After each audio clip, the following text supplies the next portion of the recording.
James again. Jackson! James got it back from Sterling. Jackson's in there! And Alisson threw out a palm.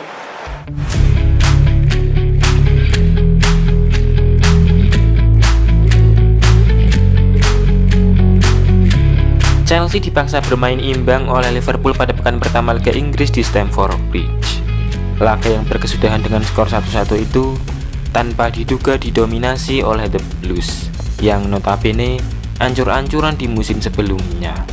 Hal ini pun membuat banyak pendukung Chelsea menaruh harapan besar dan lebih optimistis dalam mengarungi musim 2023-2024. Pergerakan bursa transfer yang dilakukan manajemen Chelsea juga turut membuat pendukungnya bahagia.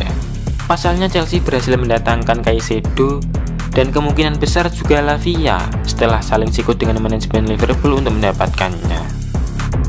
Akan tetapi di luar hal-hal positif itu, yang tidak banyak dinotis oleh para pendukung Chelsea adalah kekurangan pada lini serangnya. Apalagi setelah kehilangan Nkunku yang harus menepi karena cedera lutut. Lantas bagaimana solusi untuk minimal jangka pendek agar Chelsea lebih klinikal di sepertiga akhir lapangan? Mari kita bahas sama-sama.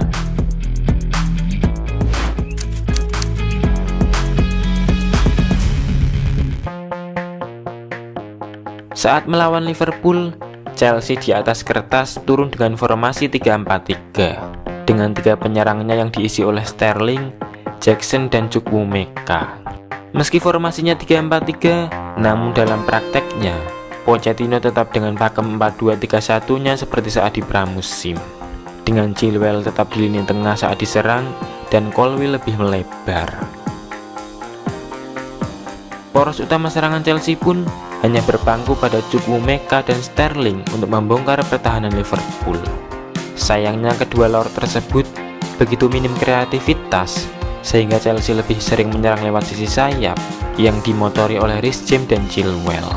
Reece James kerap kali mengirim crossing berbahaya dan bahkan 2 diantaranya sampai ke kaki Jackson. Namun itu tidak cukup sebab Van Dijk dan Konate sangat sulit ditembus lewat crossing. Melihat ini tak sedikit para pendukung Chelsea membayangkan apa yang terjadi jika posisi Chukwuemeka diisi oleh Nkunku. Pasti variasinya lebih banyak dan Nkunku juga sangat jago memecah kebuntuan. Namun sayangnya seminggu sebelum IPL dimulai, Nkunku malah cedera.